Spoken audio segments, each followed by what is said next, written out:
É mesmo? É. Eu tava falando aqui pra mãe, que olha. É Deus, né? É Deus. É Deus mesmo. É Deus, é Deus.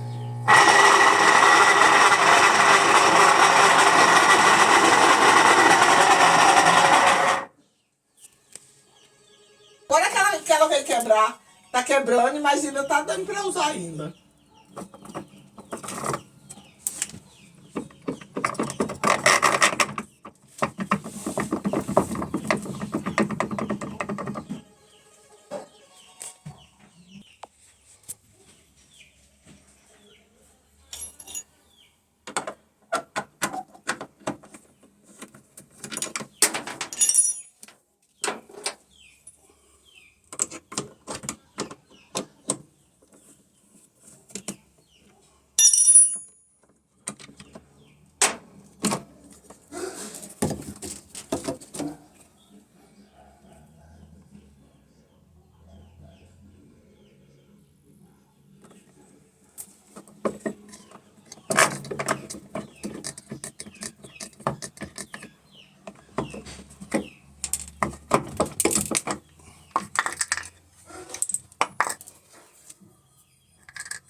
Mas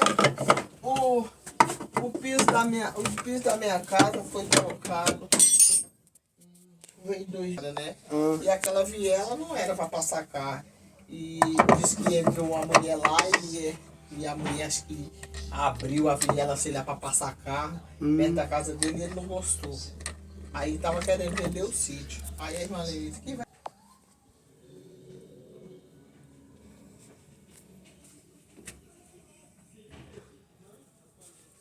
Mas eu tô bobo, mas não vão falar com o rato do cão mesmo, né? Rato é. Meu Deus do céu.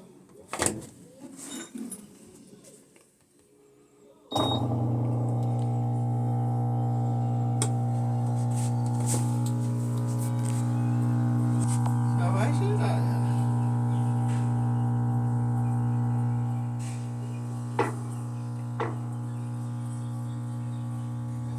Deus abençoe que deu tudo certo, ela já funciona.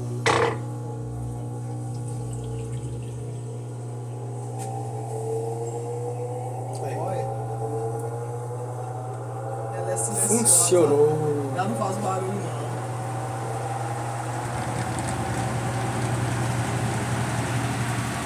Aí a dona fica feliz e o técnico também. Deu certo. Né, irmã? Meu Deus.